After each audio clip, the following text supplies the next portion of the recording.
एक समय पहले की बात है। सुंदरपुर नाम का एक गांव हुआ करता था, जहां के लोग बहुत ही ज़्यादा अच्छे और संस्कारी थे। वो सभी अपने अपने कामों में व्यस्त रहते और वो सब अपनी ज़िंदगी सुखी तरीके से जीते थे। वहाँ किसी तरीके की कोई भी गलत काम भी नहीं होता। वो सब एक दूसरे से मिलजुल कर रहते और अपनी ज़िंदगी जीते। तभी उस गांव में दो चुड़ैलों का साया पड़ता है। दादी अपने पोते को अक्सर के समझाया करती है कि जब भी तुम कभी ऐसी परिस्थिति में फंस जाओ तो तुम्हें हिम्मत से काम लेना होगा और अपने आप की हिफाजत भी करनी होगी।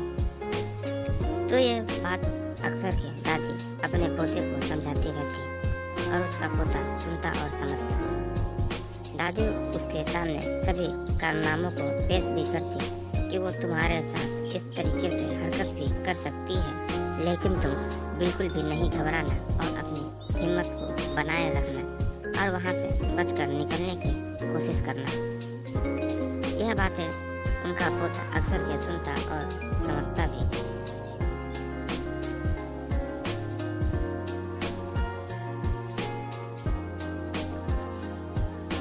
एक दिन घर के बाहर रात में दो चुड़ैल आ गई और वो चुड़ैल आपस में बातचीत कर रही थी।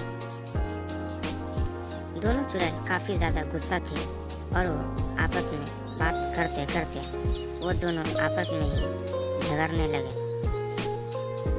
थोड़ी देर झगड़ते झगड़ते वो दोनों आपस में मारपीट करने लगे और एक दूसरे को मारने लगे। तभी दोनों चुड़ैल जख्मी होकर गिर जाते हैं। फिर वो दोनों उठ खड़े होकर दोनों अपने अपने अलग रास्ते पर चल पड़ते हैं।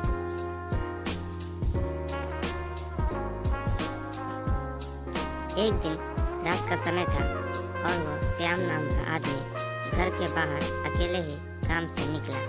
तभी उसके सामने वही खूंखार और भयानक सी चुड़ैल आ जाती है, जो कि उस पर हमला करने लगती है और उसे मारने लगती है और उसे मार गिराकर उसे खाने लगती है।